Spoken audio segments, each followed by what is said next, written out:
여러분 안녕하십니까? 우리 사회의 출산율 하락과 인구 감소 문제는 세계적으로도 유례를 찾을 수 없는 국가적 과제가 되었습니다. 저출산 문제가 고령화, 수도권 과밀화와 병행되면서 지역 간 격차가 심화되고 지역 소멸의 위기도 가속화되고 있는데요.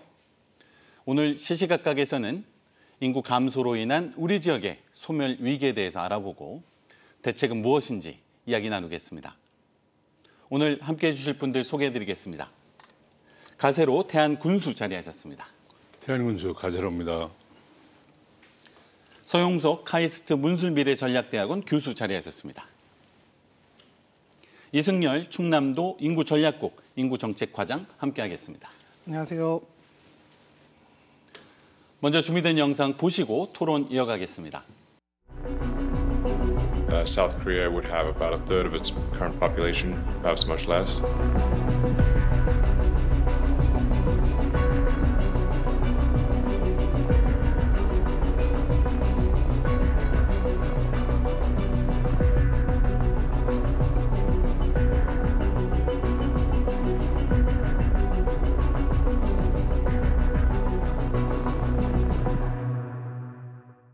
자, 충남이 소멸할 수도 있다는 우려는 비관적인 상상만은 아닌 것 같습니다. 자, 2024년 3월 기준으로요. 전국 228개 시군구 가운데 57%인 130개가 인구 소멸 지역으로 분류된 가운데 충남의 경우에는 이 15개 시군구 가운데 80%인 12곳이 소멸 위험 지역으로 분류되었습니다. 자, 충남의 소멸 위험 지수는 0.46으로 전국 평균 0.61에 크게 미치지 못하고 있는데요. 자, 충남의 인구 감소와 지역 소멸 위기 어떻게 진단하고 계시는지 먼저 서용석 교수님께 들어보겠습니다. 네, 그 위험, 위기 이제 이런 단어들이 등장을 했는데 저희가 왜 인구가 지금 다운사이징되고 또 지역이 다운사이징 되는 거에 대해서 이제 위기를 느끼고 있는지. 근데 저는 이걸 좀 먼저 생각을 해보고 넘어가야 될 게 하나 있다라고 생각을 하는데요. 첫 번째로 그 지난 60년 동안 우리 대한민국은 지속적으로 이런 개발 또는 그 확장 또는 증가 이런 그 팽창주의를 추구해 왔었고요. 그리고 우리는 거기에 상당히 익숙해져 있습니다. 그러니까 감소나 축소나 소멸이라는 단어를 굉장히 불안하게 느끼고 또 위험이나 위협으로 인식을 하고 있다는 거죠. 그런데 앞으로 향후 적어도 50년간은요. 계속해서 인구는 줄어들 것이고 고령화는 진행이 될 것이다. 그래서 저는 좀 우리 사회 지역을 포함해서 사고의 전환이 좀 필요할 것 같아요. 그래서 이제는 이런 개발이나 또는 확장이나 또는 증가로부터 이런 뭔가 그 축소나 감소나 이런 소멸에 앞으로 좀 더 우리가 좀 익숙해져야 될 필요가 있지 않겠나. 또 거기에 맞는 또 여러 가지 그런 전제 그리고 또 그 전제에 맞는 예를 들어서 법과 제도라든가 이런 시스템 이런 쪽에 전환이 이루어질 수 있다면요. 우리가 굳이 이런 그 다운사이징에 대해서 크게 위협이나 또는 위기 또 두려워할 필요는 없지 않겠는가라고 저는 생각을 합니다. 네. 팽창, 확대, 성장의 시대에서 네. 감소, 축소, 소멸로 네. 전환되는 시점이 있다라는 네. 말씀을 해주셨습니다. 좀 하나 좀 추가를 하자면요. 저희가 4천만 인구가 또 3천만 시대에도 큰 문제 없이 잘 살았습니다. 오히려 그때는요 인구를 억제하려고 하는 그런 그 정책들이 실행이 되기도 했었죠. 그래서 이게 다시 조금 이제 줄어들긴 하더라도 우리가 여기에 대해서 어떻게 잘 적응하냐에 따라서 충분히 저는 또 질 높은 생활도 가능하지 않겠나라고 생각을 합니다. 네. 예. 가세로 군수님께서는 인구 감소의 위기 직접 체감하고 계실 것 같습니다. 교수님의 견해도 물론 일리는 있지만은 우리 일선에서 근무하는 우리 지자체 장의 입장에서는 아주 절박하다고 보는 거죠. 우리 태안의 경우에 인구 감소 추세가 비교적 완만하다고 하는 곳이거든요. 근데 금년의 경우에 1년 사이에 약 500여 명의 인구 감소를 현실적으로 보게 되는 거예요. 자연 감소를 봤을 때 1년에 146명이 태어났는데 750명 정도가 사망을 하시는 겁니다. 그리고 지금 현재 급속히 이제 줄어드는 그런 과정에서 우리 태안의 인구가 6만 남짓에서 6만 224명으로 계속 줄어드는 과정에서 과연 이렇게 된다라고 그러면은 지자체 그리고 우리 마을, 우리 군이 과연 존립할 수 있겠느냐, 이 부분은 정부로부터 다각적인 정책과 우리 국민들의 수요에 맞는 그러한 정책이 과연 무엇인가, 이러한 부분을 심각하게 보지 않으면은 그야말로 비극적인 그런 결과가 초래될 거 아닐까라고 하는 것을 우리 모두 다 느끼고 있는 겁니다. 현실적으로. 그런 측면에서 본다라고 그러면은 이제는 더 이상 미뤄서는 안 된다. 어떤 이론이나 어떤 과정이 있어서도 이것만큼은 막아야 되지 않겠나. 저는 그렇게 생각을 하고요. 다각적인 정부의 정책이 꼭 필요하다라고 하는 부분에 대해서 말씀드리고 싶습니다. 네. 자, 충남의 인구 정책을 담당하고 계시는 이승열 과장님 말씀 들어보겠습니다. 예, 그 인구 소멸 지표들을 좀 살펴보니까 전국에 시도가 17군데가 있는데 충남이 6번째로 좋지가 않습니다. 그리고 도내에 우리 태안군 포함해서 15개의 시군이 있는데 천안, 아산, 계룡 이 3군데 빼고는 모두 지금 소멸 지역으로 분류가 되어 있어요.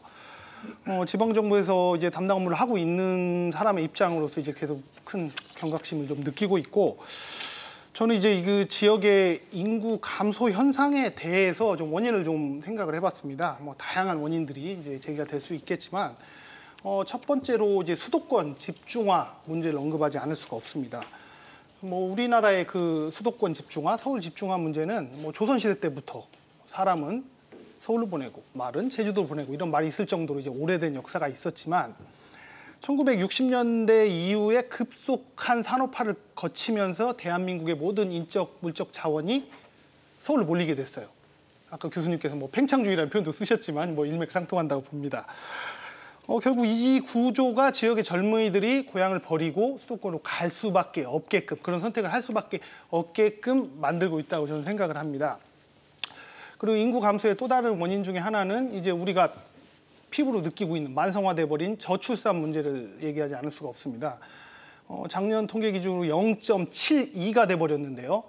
이제 외국 언론에서는 이거를 전쟁 중인 국가에서도 나오지 않는다. 혹은 중세 유럽 흑사병 시대와 유사한 수치다. 이 정도로 아주 자극적으로 표현을 하고 있는데, 남자 여자 둘이 만나서 한 명도 낳지 않습니다. 0.7입니다. 아이를 낳을 수 없는 상황이 무엇인지 이런 것들을 우리가 좀 파악을 해야 되고, 결국 수도권 집중화 문제와 저출산 문제를 해결하지 않는 이상 우리가 이제 인구 감소를 피할 수 없다. 저는 그렇게 생각을 합니다. 네. 자, 지역 소멸 문제가 농어촌에 국한된 문제가 아니라는 것도 중요한데요. 이 부산의 경우 소멸 위험 지수가 0.49로 이 광역시 중에서는 처음으로 소멸 위험 지역으로 포함이 되었습니다. 이 대전의 경우에는 중구, 동구 2개가 이 소멸 위험 지역으로 분류되었는데요. 우리 사회 전반의 인구 소멸의 위기, 앞서 감소, 축소, 소멸에 적응하는 전환점에 있다라고 말씀해 주셨는데, 이 문제 어떻게 봐야 될까요? 아까 과장님께서도 말씀하셨지만 그 지역의 인구 감소는 이런 저출산, 고령화로 인한 자연 감소도 물론 있겠지만, 특히 이 청년층들의 그 수도권으로의 그 인구 유출이 아마 가장 중요한 원인이 아닐까라고 저도 생각을 하고 있고요. 그런데 이런 이 인구 구조 변화와 그다음에 그 수도권 쏠림 현상으로 인해서 이 지역의 인구가 감소할 것이다라는 얘기는요, 사실 오래전에 예견된 아주 오래된 미래다. 그런데 그럼에도 불구하고 정부에서 다양한 여러 가지 이제 정책을 취해봤지만, 이게 생각보다 뭔가 이 출산율을 회복한다던가 또 수도권으로 이제 쏠림 현상을 막는 것이 이게 쉽지만은 않은 것 같습니다. 그래서 만약에 이런 뭔가 특단의 대책이 나오지 않는다면 앞으로 이런 현상은 상당 기간 지속될 것으로 전망이 되고 있습니다. 인구 감소는 구조화되었다라는 그렇죠. 말씀을 해주셨는데요. 마찬가지로 장기적인 전망은 더욱 비관적인 것 같습니다. 이 감사원에 따르면 2047년이 되면 모든 시군구가 소멸 위험 단계에 접어들고요. 100년 뒤에는 전국에서 8개 시군구를 제외하면 모두 소멸할 것이다 라는 전망을 발표하기도 했는데요. 자, 인구 감소와 지역 소멸의 장기적인 미래, 우리 군수님께서는 어떻게 보시는지 궁금합니다. 아주 비극적인 그러한 사태가 올 것 같습니다. 그렇기 때문에 우리가 이런 부분에 대해서 사전에 대처를 해야 되지 않겠느냐 이렇게 보고요. 이러한 비극적인 현실을 우리가 앉아서 볼 수는 없지 않겠느냐 그런 상황인데요. 우리 정책의 스펙트럼을 보다 넓게 봐야 한다는 겁니다. 지금 현재 대증적인 조치 가지고는 안 된다. 포괄적이고 또 광범위한 그런 정책이 돼야 하는데 단순한 인구 정책뿐만이 아니고 그와 부수되는 다른 정책도 필요한 것이고요. 또 인구만 늘리고 또 저출산 이 부분만 봐서는 우리가 안 되는 것이고요. 다문화의 포용 정책도 우리가 해야 하는 것이고 또 균형 발전 차원에서 예산을 많이 좀 지원을 해주고 또 그런 부분에서 부수적인 정책까지 이루어져야만 그 과정에서 인구의 정책 부분이 살아남지 그렇지 않고 단순히 출산, 고령화 이 부분만 가지고는 그거는 한쪽 측면만 보는 거 아닐까라고 하는 그러한 부분에서의 정책이다라고 하는 측면이라고 그러면은 우리가 폭넓게 정책을 구사해야 되지 않을까 그렇게 저는 보고 있습니다. 사회 전반에 있어서의 네, 구조조정과 정책 변화가 필요하다. 네, 그렇지 않으면 지금은 안 된다. 네. 그렇게 보는 거죠. 자, 이승열 과장님께서는 인구 감소와 지역 소멸의 미래 어떻게 보시는지 궁금합니다. 예. 지역 소멸은 당연히 대한민국 미래에 엄청나게 부정적인 충격을 줄 것입니다. 이제 가장 먼저 언급할 수 있는 게 이제 경제 부분인데 이제 한 조사에 따르면은 그 생산 가능 인구 15세에서 64세 인구가 1% 줄면은 그 지역의 이제 GDP가 0.59% 정도 감소한다고 합니다. 결국 이제 열심히 일을 해야 되는 젊은 청년들은 줄어들고 돌봄이 필요한 노인들만 많아지는 이런 현상이 벌어지는 건데 이로 인해서 지방 정부의 재정에도 큰 영향을 미칠 걸로 생각이 됩니다. 현재도 이제 각급 지방 정부의 예산서를 펼쳐보면은 가장 큰 비중을 차지하는 게 복지 부문입니다. 30%도 있고요, 더 많은 비중도 있고. 미국 플로리다 예를 한번 들어보고 싶은데 이제 플로리다는 아시다시피 그 대서양 카리브해 연안에 있다 보니까 날씨가 아주 온화한 편이고요. 그러다 보니까 플로리다에 있는 지방 정부들은 그 은퇴한 노인들을 많이 이주 유치를 했어요. 이제 이분들이 여가 활동도 하시고 음식도 사 드시고 하니까 이제 경제 활성화가 될 것이다. 그렇게 해서 실제로 많이 이주를 하셨는데 이 노인분들이 소득 활동을 하지 않으시니까 연금 받으시고 하니까 세금은 또 내지 않으세요. 많이 내지 않고 지방 정부에서 제공하는 각종 메디컬 의료 서비스라든가 복지 서비스는 다 대상이 되시죠. 그러다 보니 이 도시들이 굉장히 지방 재정이 악화된 상황입니다. 실제로 우리가 이런 사례를 볼 때 대한민국이 이렇게 지속되면 지방 정부들은 어떻게 될까? 미국은 플로리다에 있는 일부 사례들이지만 대한민국 수도권을 제외한 모든 도시들이 이 상황에 놓이게 될 것입니다. 그렇다고 해서 우리 지역에 있는 인구들을 빨아들인 수도권은 장기적으로 안전할 것이냐, 장기적으로 발전할 수 있을 것이냐.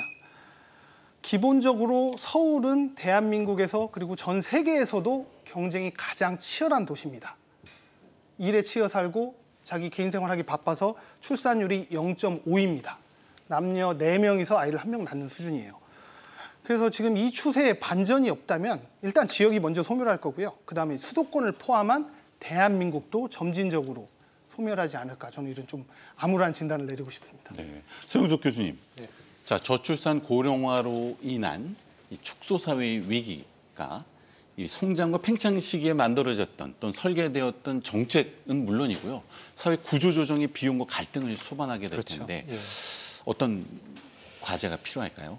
일단 그 말씀드리기에 앞서서 아까 일론 머스크가 또 이렇게 대한민국의 인구가 3분의 1로 줄어들 것이다. 그다음에 또 이 소멸이라는 건 어떻게 보면 상당히 좀 극단적인 워딩이에요. 저는 이제 소멸이라는 워딩 대신에 좀 다운사이징이라는 워딩을 좀 쓰고 싶긴 한데 저는 이제 미래를 연구하는 한 사람으로서 이제 트렌드에 관련해서도 그동안 많은 연구를 해왔습니다. 근데 보통 우리가 일반적으로 뭐 이런 저출산이나 이 고령화라는 트렌드가 앞으로도 계속 이제 지속이 될 것이다라고 생각할 수도 있지만 이 트렌드라는 거는 기본적으로 어느 정도 이게 성숙이 되면 이게 꺾입니다.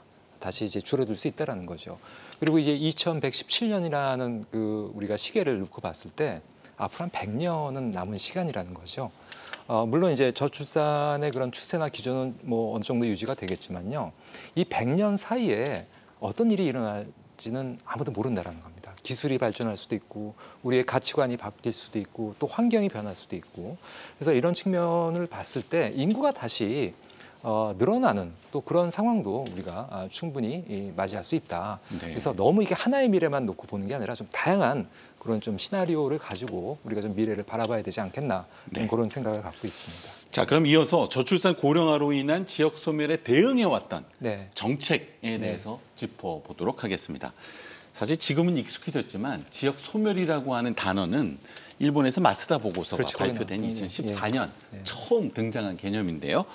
그 이후에 한국에서도 지역 소멸 대응 정책이 추진되어져 왔습니다. 자, 어떤 효과가 있었고 왜 효과가 없었는지 기세찬 군수님께 먼저 들어보겠습니다. 우선 저출생의 원인이 명확히 파악이 돼야 하는데 그 부분에 대한 선행이 안 되는 것이 좀 안타까운 일이고요. 또 이 원인이 하나가 아니고 복합적인 부분이다라고 하는 것을 우리 지자체 장들은 일선에서 보고 느끼고 체감을 하거든요. 과연 그렇다고 그러면은 정확한 원인을 국가에서 또는 정책에 반영이 되는 것이냐라고 보았을 때 그런 부분이 반영이 안 된다는 부분이 너무 안타깝고요.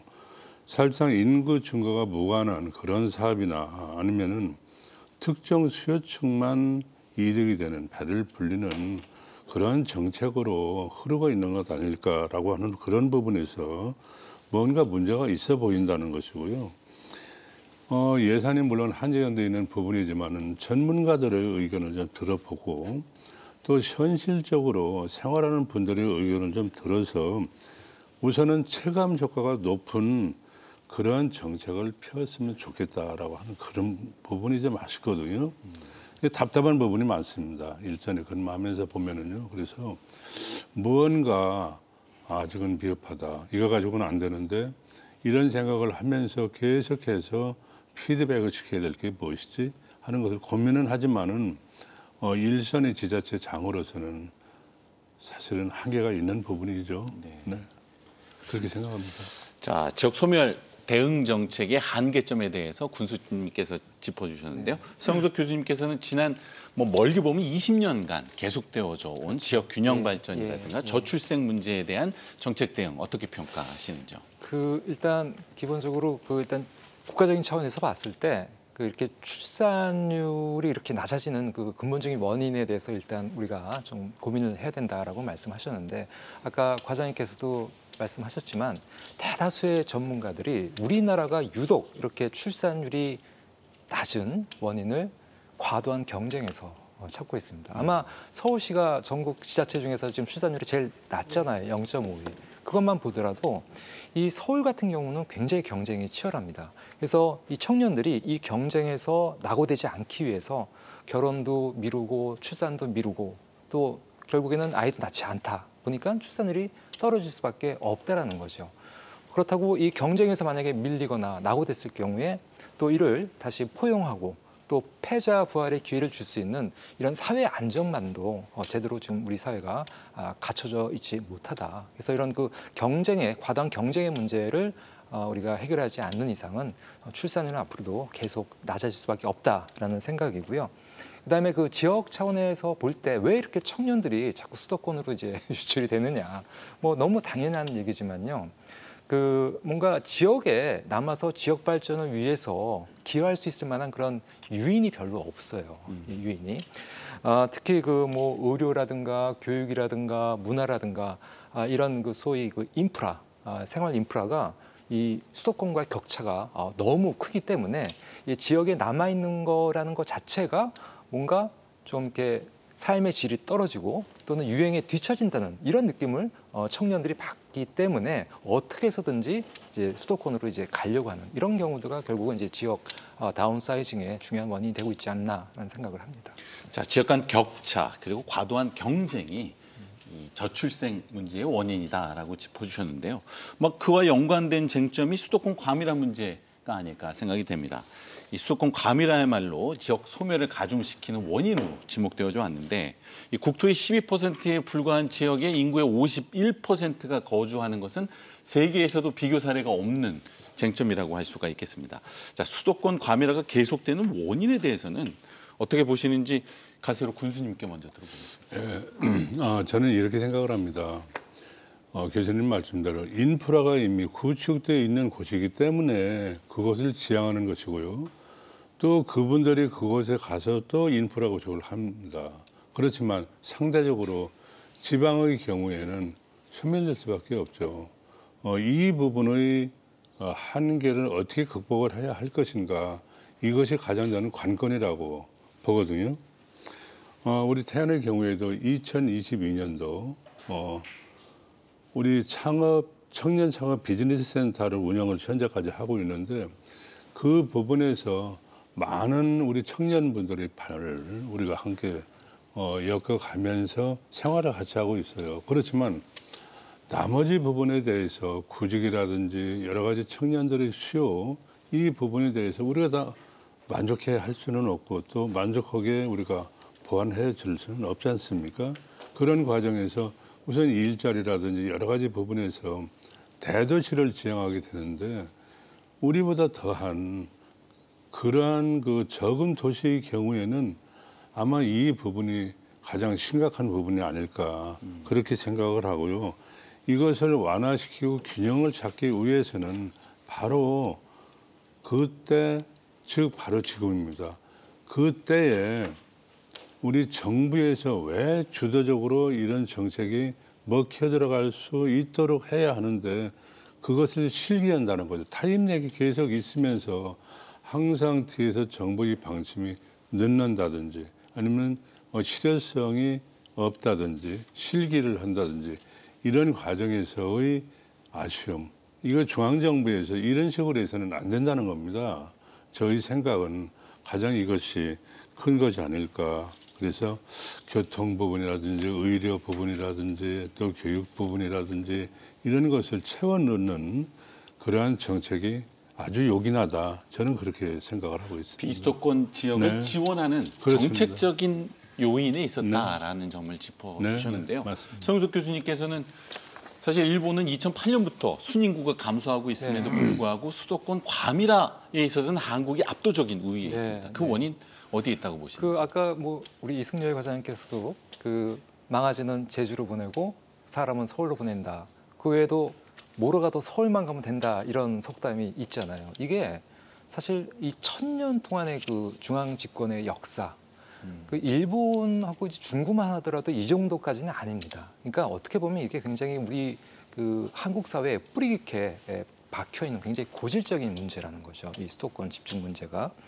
그래서 결국은 이 수도권에 결국 모든 기회가 다 몰려 있기 때문인데.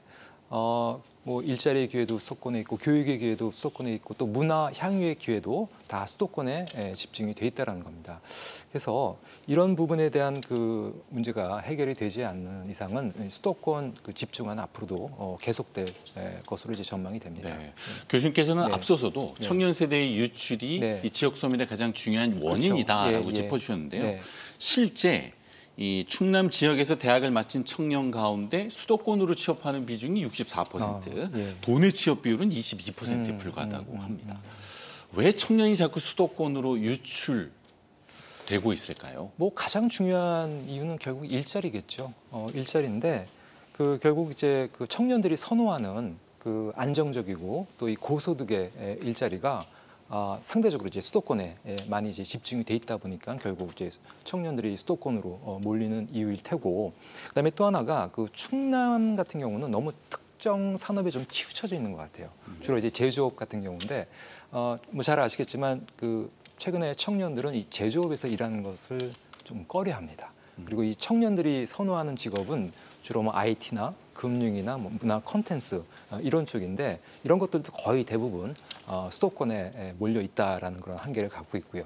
그다음에 마지막으로 이 취업과 관련된 네트워크 정보가 이것도 다 수도권에 몰려 있다라는 거죠. 네. 예, 뭐 취업 박람회도 그렇고, 그다음에 뭐 여러 가지 그런 취업 정보와 관련된 네트워크 이런 것들도 수도권에 가야지만 뭔가 고급 정보를 얻을 수 있는 이런 좀 한계들이 결국 청년들을 계속해서 밀어내는 것이 아닌가 그런 생각이 듭니다. 좋은 직장, 좋은 교육, 좋은 기회는 모두 수도권에 집중되어 있다라는 말씀으로 네. 요약할 수 있을 것 같습니다. 교수님께 이어서 이 구조조정과 갈등 문제에 대해서도 질문 드려야 할 것 같습니다. 자, 인구가 감소함에 따라서 지역사회 축소 구조조정이 진행될 수밖에 없는데요.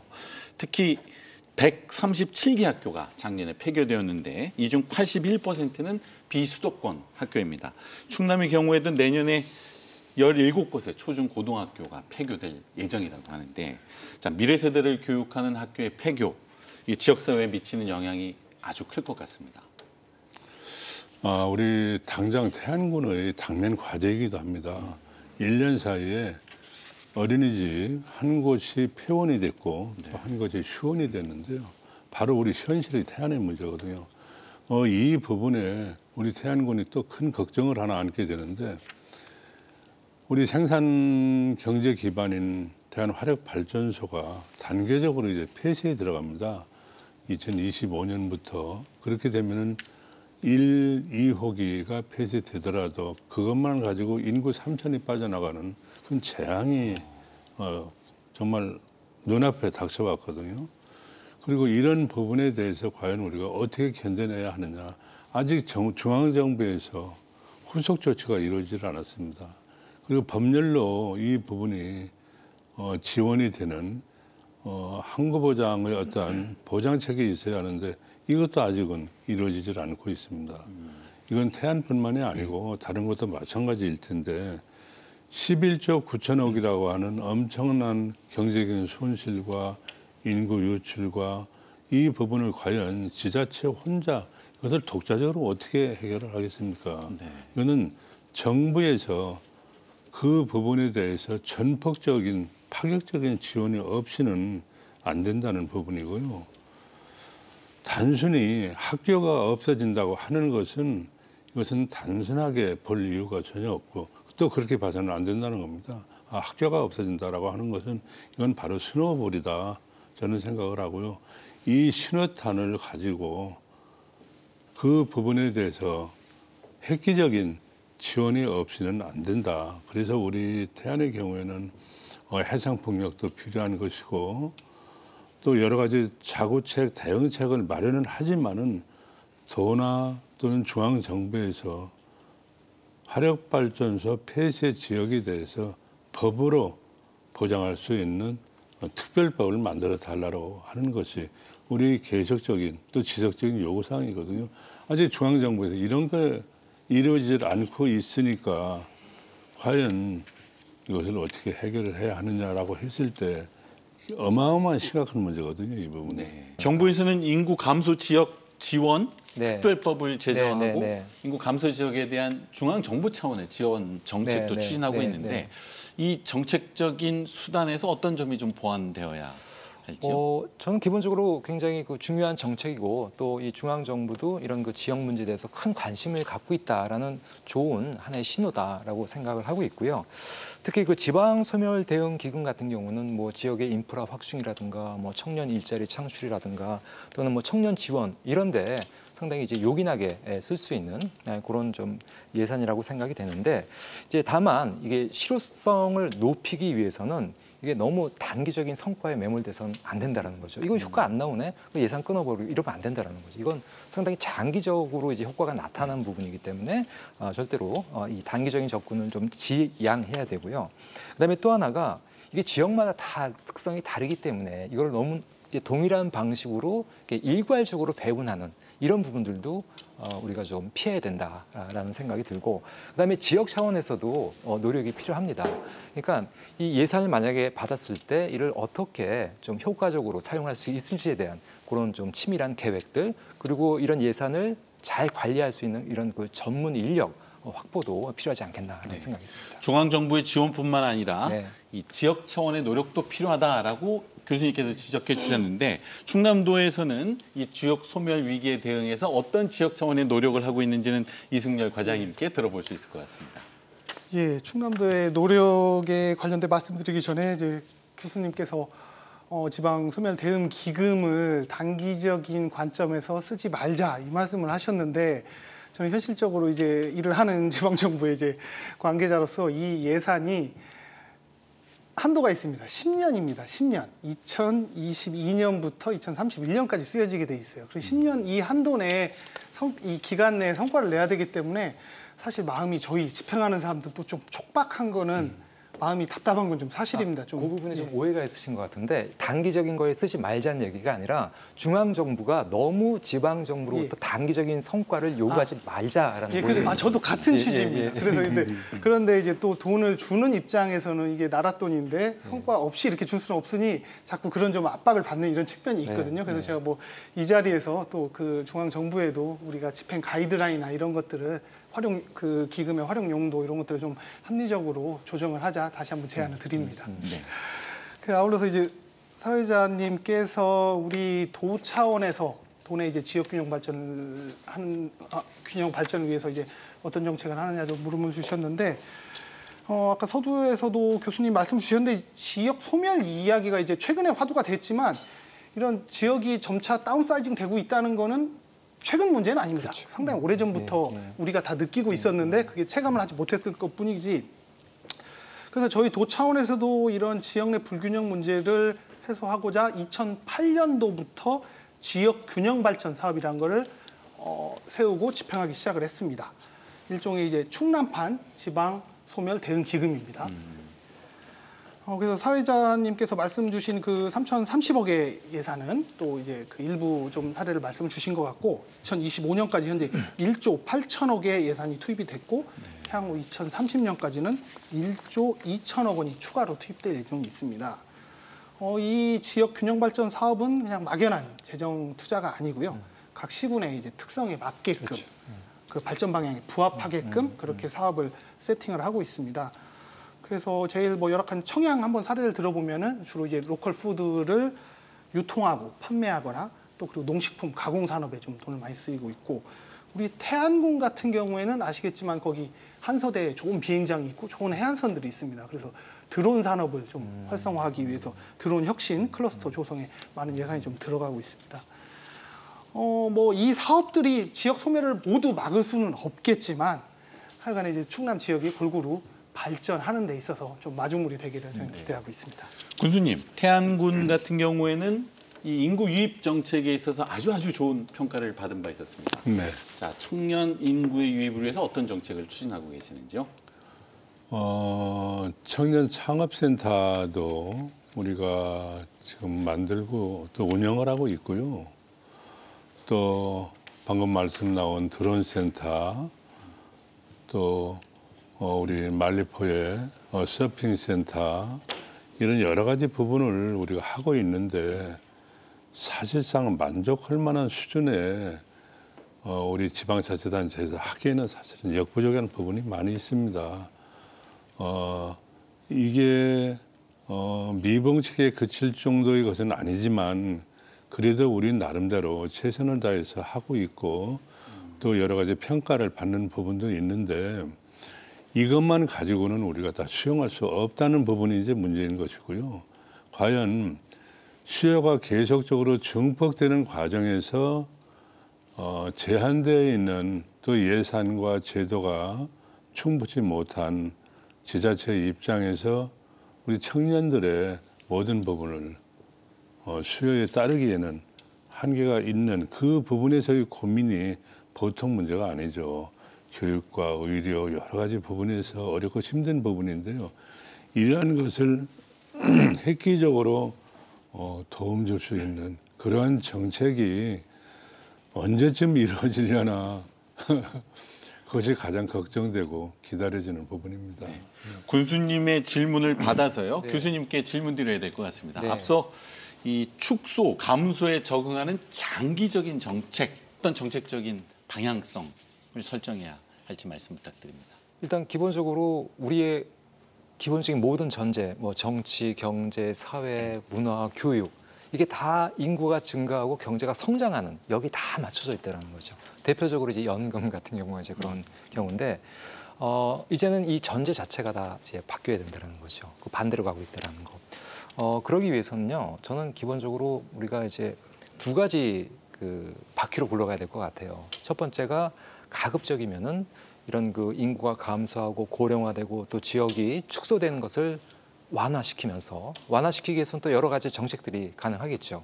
그 완화시키면서 우리가 이러한 그 새로운 그런 전환기에 적응할 수 있는 좀 시간을 확보해 나가는 그런 전략이 필요한데 저는 가장 중요한 부분이 이렇게 적응해 가는 과정에 있어서 상당히 여러 측면의 갈등이 발생할 겁니다. 세대 간 갈등도 발생할 수 있을 거고 또 이런 그 다문화 관련된 또 갈등도 발생할 수 있을 거고. 그래서 아까 뭐 이제 그 지역 내 갈등도 문제가 될 수 있지만은 이런 과정에서 사실 이런 그 국가 전체 차원에서의 그 행정 구역에 대한 이런 조정이나 통폐합도 분명히 앞으로 이슈가 될 수 있다는 거죠. 또 여기서도 갈등이 이제 많이 발생할 수 있기 때문에 저는 이 갈등을 우리가 어떻게 이거를 좀 완화시키고 또 이걸 갖다가 이제 예방할 수 있느냐가 저는 앞으로 이런 인구 구조 변화에 적응할 수 있는 가장 중요한 하나의 그런 방향성이 아닐까라는 생각을 합니다. 사회적인 갈등 관리도 갈등 관리죠. 축소 사회, 인구 감소에 대응하는 아주 중요한 정책이다라는 점 짚어주셨습니다. 군수님, 중앙정부의 지원뿐만 아니라 수도권에 대한 강력한 규제도 필요하다라고 강조해 오셨는데요. 어떤 내용인가요? 저는 금년에도 우리 중앙정부 주관으로 그러한 그 모임이 있었어요. 그 회의 때도 분명히 말씀을 드렸고 지난해에도 용산에서 국정설명회를 하는 과정에서도 말씀을 드렸습니다. 지금 모든 정책이 지방소멸 또는 인구 이 부분이 미봉책에 그치는 까닭이 있다. 최소한 저희 생각에서는 실사구조의 정책이 되어야 하는데 그런 부분이 좀 미흡하다. 왜인가 하면은요. 우리 아까 과장님께서 그런 말씀을 하셨는데 서울 수도권의 경우에도 판교라인, 화성라인, 평택라인이 있지 않습니까? 그렇게 구분이 되어 있는데 수도권에서 규제 강화 정책을 이제는 폐한다는 겁니다. 그렇게 해서 정부에서 큰 틀에서 다시 대디자인을 좀 해가지고 지방 또는 중앙의 인구 분산 또는 기관 또는 조직 이런 것을 과감하게 이양을 시켜주지 않으면은 이 상태를 저는 벗어날 수 없다는 그런 생각을 가지고 있고 제가 이런 건의와 설명을 드렸을 때 많은 분들이 거기서 박수를 쳐주셨어요. 옳다. 그것이 그야말로 전곡을 찌르는 정책이고 나머지 부분에 대해서는 변종만 올리는 그런 부분인데 수도권 규제 강화 정책을 펴달라. 수도권 규제 완화 정책을 펴면서 어떻게 그런 부분에 대해서 할 수 있겠느냐. 이제는 뭔가 다시 그랜드 재점검을 좀 해야 되겠다. 그런 측면에서 저는 수도권 규제 강화 정책을 좀 펴달라. 그렇게 해야 우리 지방 기관 이전이라든지 여러 가지 균형 발전에 이런 걸 할 수가 있는 부분인데 현재의 상태에서는 미봉책에 그치기 때문에 뭔가 이루어지지 않고 있다라고 하는 그 점을 저는 계속해서 강조해 왔습니다. 네. 성윤석 교수님, 농어촌 지역의 노동력이 급격하게 감소하는 가운데 이주 노동자나 다문화 정책도 중요한 과제가 된 것 같습니다. 그게 저도 상당히 오래전부터 고민을 해왔던 부분이고 또 우리보다 앞서서 이런 그 노동력 부족으로 인해서 해외 이민자들을 받아들인 국가들의 또 사례들이 많이 있습니다. 뭐 유럽도 그렇고 일본도 그렇고 물론 이런 그 농어촌이나 특히 영세 기업들 같은 경우는 이런 외국인 그 인력 노동자들이 절실한 거 잘 알고는 있지만 일단 기본적으로 우리 사회 이 인프라가 과연 이런 그 다문화 또 외국인들과 같이 살아갈 준비가 아직은 이게 성숙이 잘 안 된 것 같아요. 이 부분을 먼저 우리가 좀 개선할 필요가 있고요. 만약에 이게 개선이 안 될 경우에는요, 분명히 외국인이 유입이 됨으로 해서 단기적인 편익은 있습니다. 저출산 고령화는 완화시킬 수 있고 또 부족한 또 우리 청년들이 일하지 않는 그런 부분에서 또 일을 해주실 수도 있는데 이게 단기적인 편익보다는 이게 점점 시간이 가면 갈수록 장기적인 비용이 훨씬 더 많이 발생할 수 있다는 겁니다. 제가 여기서 말씀드리는 장기적인 비용은 바로 이 갈등의 비용이라는 거죠. 그러니까 우리가 워낙 또 우리 사회가 갈등이 높잖아요. 그러니까 우리가 경험해보지 못했던 인종 간의 갈등 또는 문화 간의 갈등, 민족 간의 갈등 이거는 사실 뭐 이렇게 금액으로 환산할 수 없을 정도로 굉장히 커다란 비용으로 남을 수 있어서 이 부분 좀 주의할 필요가 있다. 저는 그렇게 생각합니다. 네. 이승열 과장님, 지역 균형 발전의 맥락에서 공공기관의 지역 이전도 지역 소멸에 있어서 중요한 정책 과제 중에 하나가 될 것 같습니다. 예, 공공기관 이전을 지역 균형 발전의 핵심 정책으로 사용이 되어져 왔습니다. 그래서 그 효과를 확인하려면 우리가 이제 전국에 있는 혁신도시 사례를 한번 보면 되겠죠. 그래서 현재 전국에 혁신도시가 10군데에 있는데 저희가 조사를 해보니까 평균적으로 이제 한 곳에 기관들이 한 11개 정도 이전이 되었고 공공기관 직원들이나 뭐 가족들에서 한 5천여 명 정도가 이주를 했으며 또 이런저런 고용 유발 효과가 한 2만 3천 명 정도 되는 걸로 파악이 됐습니다. 분명히 이제 지역 발전에 공공기관 이전이 그 기여를 한 바가 맞습니다. 그런데 이제 저희 충남 좀 특별한 말씀을 좀 한번 드리고 싶은데 공교롭게도 저희 충남에는 혁신도시가 없었습니다, 그동안. 그 혁신도시 관련된 주요 정책 결정을 할 적에 이제 충남은 세종시가 조성이 되니 특별히 여기에는 혁신도시를 지정할 필요가 없다 이런 의사결정이 내려졌었는데 아시다시피 세종 같은 경우에는 특별자치시로 충남으로부터 독립을 해 나갔습니다. 그래서 우리 충남 같은 경우에는 구연기군이 세종시로 나가면서 뭐 인구라든가 면적이라든가 지역 생산액이라든가 이런 좀 손해를 본 측면이 있고 거기에 더해서 다른 시도에 있는 혁신도시 지정도 받지를 못했어요. 이중적인 이런 좀 억울한 상황이 있다 이 말씀을 좀 드리고 싶고 다행히 이제 여러 도민들과 여러분들이 함께 노력을 하셔서 2020년 경에 충남에도 혁신도시 지정의 법적 근거가 좀 생겨서 혁신도시가 지정이 된 상황입니다. 그래서 변화의 물꼬는 트였는데 이제 이와 결부되어서 중앙정부에서도 수도권에 아직도 남아있는 공공기관들이 또 있거든요. 이제 그래서 이 기관들을 어떻게 이전할까 지금 고심을 하고 있는 걸로 알고 있습니다. 그래서 저희 도 같은 경우에는 일종의 이제 드래프트제를 이야기를 좀 하고 있는데 프로스포츠에서 이제 순위가 낮은 구단은 그 다음에 이제 신인 선발할 때 좀 우선권을 갖지 않습니까? 이처럼 이제 공공기관 이전에도 우리 충남이 이제 그동안 소외를 받았으니 저희는 이제 당연한 주장을 좀 하는 것이고요. 앞으로도 이제 환경 분야나 이제 국방 산업 분야 이런 충남에 부합하는 그런 기능군에 있는 공공기관을 유치하기 위해서 저희는 계속 노력을 할 것이고요. 중앙정부 차원에서도 조속한 의사결정으로 이제 2차 이전이 좀 실현될 수 있게 저희는 계속 노력할 예정입니다. 네. 자, 인구 과잉의 비극을 우려했던 멜서스와는 정반대로 저출산 고령화로 인한 인구 감소와 지역 소멸을 걱정해야 하는 우리 사회의 과제는 무엇인지 마무리 말씀을 겸해서 짧게 듣도록 하겠습니다. 군수님 먼저 듣겠습니다. 중앙정부만 탓하기 이전에 우리 스스로가 자구책을 많이 강구를 하고 있습니다. 우리 태안의 경우에 전국의 기농, 기촌, 기여에서 기여 부분에서는 7년간 우리가 압도적으로 앞서가고 있거든요. 지난해의 경우에 195명이었는데 전라남도 신안의 경우가 80명 정도 됐거든요. 뭐 비교가 안 됐죠. 그리고 기농, 기촌 하는 분들에 대해서 우리가 많은 혜택을 주고 있습니다. 그로 인해서 그런지는 모르지만 1년에 약 한 2,000명 정도가 우리 태안에 와서 살고 있고 또 살기를 원하고 있거든요. 그래서 그런 부분에 대해서는 우리가 충분히 활용을 하고 있고요. 또 생활인구라고 하는 그런 측면에서 우리가 볼 수밖에 없는 그런 현실인데 우리 6만의 인구가 생활인구 측면에서 봤을 때는 69만의 생활인구, 즉 전국 지자체 118개 또는 89개에서 체류 인구가 전국에 2위를 하더라고요. 그만큼 이제 애용이 많이 커졌는데 현실을 감안해 보았을 때는 정부에서 이 생활인구 이 부분에 대해서 보통 교부세를 지원을 해준다든지 정부에서 정책 지원을 좀 많이 해줬으면 좋겠다.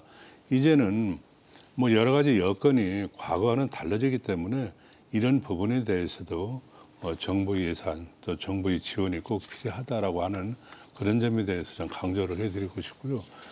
인구 측면 오늘 주제가 되는 이 부분은 사실은 아주 정치한 이론보다도 이제는 현실에 많은 실사구시의 어떤 이론과 정책이 있어야 되지 않을까 저는 그렇게 생각을 하고 있습니다. 네. 이어서 서영석 교수님 마무리 네. 말씀 듣겠습니다. 그 마무리하기 전에 아까 못한 얘기 몇 개만 하고 마무리하도록 하겠습니다. 그 첫 번째로 아까 저는 당연히 그 지금 아직 수도권에 머물고 있는 공공기관 당연히 이전해야 된다라고 생각을 하는데 조금 우리가 주의할 점이 제가 그 혁신도시들을 몇 군데 방문한 적이 있었어요. 근데 이게 사실 지역 균형 발전을 위해서 이제 지역으로 내보낸 건데 이게 오히려 지역 내에서 또 격차를 발생시키고 있더라고요. 그러니까 이 혁신도시가 들어선 지역에 이게 모든 걸 다 빨아들여요. 그러면서 그 주변 지역을 완전히 이제 공동화시키고 있다는 거. 그래서 아직 시작 안 하셨으니까 향후 진행할 때 이런 것들을 좀 염두에 두시면 좋겠다라는 말씀 드리고 싶고, 그다음에 두 번째로 저도 아까 수도권 규제 말씀하셨는데 저 100%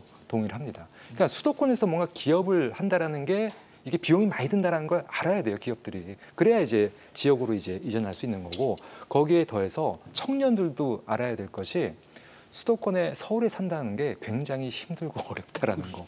그러니까 저희 그 대학에서도 가끔 이제 예전에는 저희 뭐 석박사 한 다음에 이제 국내 좋은 기업들을 많이 갔는데 요즘은 다 미국의 빅테크 기업들로 갑니다. 그러니까 예를 들어서 샌프란시스코 쪽에 빅테크 기업들이 많이 몰려 있잖아요. 근데 거기가 뭐 연봉이 몇 배로 더 높으니까 그쪽으로 가요. 근데 거기 가족이랑 같이 가면요, 생활비도 너무 비싸고 등 뭐 주변 인프라도 별로 안 좋고 오히려 한국에서 사는 것보다 못하다라는 거예요. 그래서 굳이 이게 그러니까 수도권이 너무 이렇게 장밋빛만은 아니다라는 것도 사실 청년들이 좀 인식할 필요가 있다라는 말씀 드리고 싶고, 그다음에 그 지역으로 이제 청년들 이제 유입하는 것도 이제 중요하지만 저는 또 우리가 좀 고려해 봐야 될 게 소위 그 우리가 수도권으로 지금 사람들이 몰리는 이유가 두 가지잖아요. 사실 일자리하고 교육 문제인데 이런 일자리와 교육으로부터 상대적으로 자유로운 그런 연령 계층이 베이비붐 세대, 그러니까 은퇴를 앞두고 있거나 은퇴를 하셨거나 이분들, 이 베이비붐 세대 볼륨이 상당히 큰데 지금 수도권 인구 2,500만 중에 한 500만 정도가 이 베이비붐 세대입니다. 그래서 이분들을 지역으로 모셔서 이분들이 인생 이모작을 할 수 있는 그런 환경을 이렇게 만들어 준다면요, 이게 단순히 부양을 받는 인구가 아니라 하나의 생산 인구로서 작용을 할 수 있다. 그래서 그 점 말씀드리고 싶고, 마지막으로 결국은 이제 그 지역 다운사이징에 있어서는 아까도 말씀드렸다시피 완화와 적응이 중요하다. 그리고 이 중앙 정부도요, 이 지역이 곧 대한민국의 미래다라는 그런 마음가짐을 갖고 이 지역 문제에 지원을 아끼지 말아야 된다. 이 말씀으로 마무리하도록 네, 감사합니다. 하겠습니다. 이승열 과장님 마무리 말씀 듣겠습니다. 예, 저도 마무리 말씀을 좀 드리기 전에 한 가지만 좀 더 언급을 좀 하고 싶습니다. 지금 교수님께서 이제 수도권에서 기업을 하는데 비용이 많이 든다. 이 부분이 좀 현실화가 돼야 되는데 그동안 이제 우리가 수도권 중심의 중앙정부 주도의 산업화를 할 적에는 지역에 있는 자원을 아주 싼 가격에 수도권에서 갖다 썼어요. 아주 간단한 예로 우리 군수님 가 계시면 태환화력에 있는 발전에서 태환화력에서 생산된 전기는 태안 국민들이 쓰는 건 별로 없을 겁니다.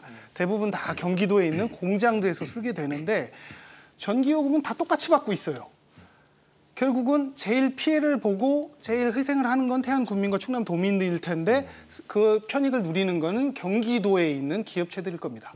그래서 저는 이런 구조를 좀 바꿔야 된다고 저도 생각을 하고요. 뭐 한 가지 더 예를 들면 뭐 다른 나라 같은 경우에는 지역별로 또 법인세율이나 이런 것들이 좀 서로 다른 경우가 있습니다. 그런데 우리나라는 뭐 법인세율이 이제 세법에 정해져 있다 보니까 다 똑같습니다. 그러니까 이제 지역에서 특별히 이런 사업을 할 유인이 상대적으로 적은 거죠. 수도권에서 하나, 지역에서 하나, 전기요금도 똑같고 세율도 똑같으니까. 그러니까 저희들은 이제 그런 제 이제 개인적인 생각으로는 이 경제적 유인 구조를 좀 바꿔줘야 되지 않을까 이런 말씀 좀 드리고요. 마지막으로 이제 오늘 지역 소멸에 대해서 많은 이야기들을 좀 나눴는데 이제 정책 현장에서 지역 청년들을 만나다 보면은 또 의외로 그냥 자기 태어난 고향에서 학교 다니고 직장 다니고 이제 아이 낳아서 키우고 싶은 이런 소박한 꿈을 가진 친구들도 많이 있습니다. 근데 그럼에도 불구하고 이 친구들이 결국 지역을 떠나고 또 결혼과 출산을 기피하는 것은 우리나라의 현재 이제 사회 구조, 경제 구조의 문제가 아닐까 생각을 하고요. 지역의 청년들에게 뭐 이 지역에 남아라, 뭐 아이를 많이 낳아라, 뭐 이렇게 얘기할 수는 없는 것이고 결국 이 문제를 해결할 수 있는 건, 이 사회 구조를 바꿀 수 있는 거는 우리들의 몫이라고 생각을 합니다. 오늘 자리를 함께하신 뭐 정치권, 또 학계, 또 언론, 중앙정부, 지방정부 우리 모두의 몫이라고 생각을 하고 오늘 아주 유익한 토론이라고 저는 생각을 합니다. 감사합니다. 네, 감사합니다. 저출산 고령화로 인한 지역 소멸의 위기는 가난을 극복했던 산업화와는 전혀 다른 사회적인 구조조정과 갈등을 수반하고 있습니다. 경제 성장만을 중시하는 산업화 유산에 대한 성찰과 함께 지속 가능한 지역을 위한 과제는 무엇인지 지역사회 구성원 모두의 참여와 노력이 필요한 때입니다. 저는 오늘을 마지막으로 대전 MBC 시시각각에서 인사드리게 되었습니다. 2022년 2월부터 2년여의 시간은 지역 현안을 이해하고 지역 시민으로 성장하는 특별한 시간이었습니다. 이제부터는 지역을 사랑하는 시민이자 애청자로서 대전 MBC 시시각각과 함께하겠습니다. 그동안 감사했습니다. 대전 MBC 시시각각 오늘은 여기까지입니다. 함께해 주신 시청자 여러분, 그 어느 때보다 평안하고 행복한 연말연시 맞으시기 바랍니다. 감사합니다.